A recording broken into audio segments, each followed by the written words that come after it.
the Black Lives Matter movement last year has certainly triggered, a real surge and a real mobilisation of empowerment, for people of colour, and I think that's definitely influenced the rise in empowerment of women of colour. Certainly, we see across America. This has been really, really obvious and played out in politics, particularly with the election of Kamala Harris as the first woman of colour vice president.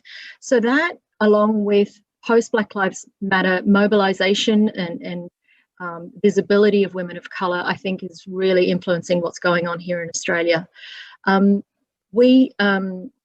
One of the reasons I set up women's business was because I had seen and experienced a great deal of discrimination and in Australian workplaces, and a lot of that was towards women of colour.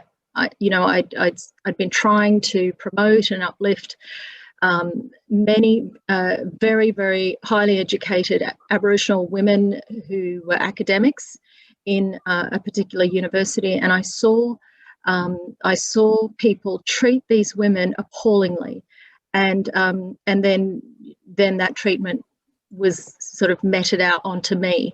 And so after I had experienced racial bullying a number of times in Australian organisations, I decided that was enough for me. I left and decided to set up women's business.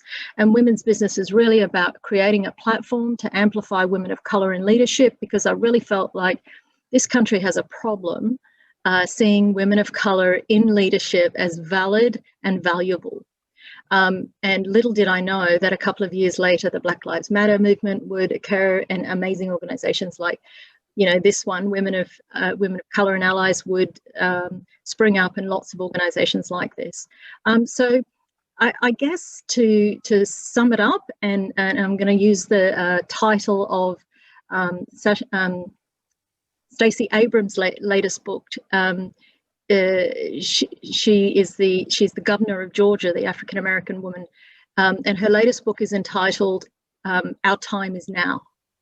And I absolutely believe that if we look at what's happening in America, what's happening globally, absolutely our time is now.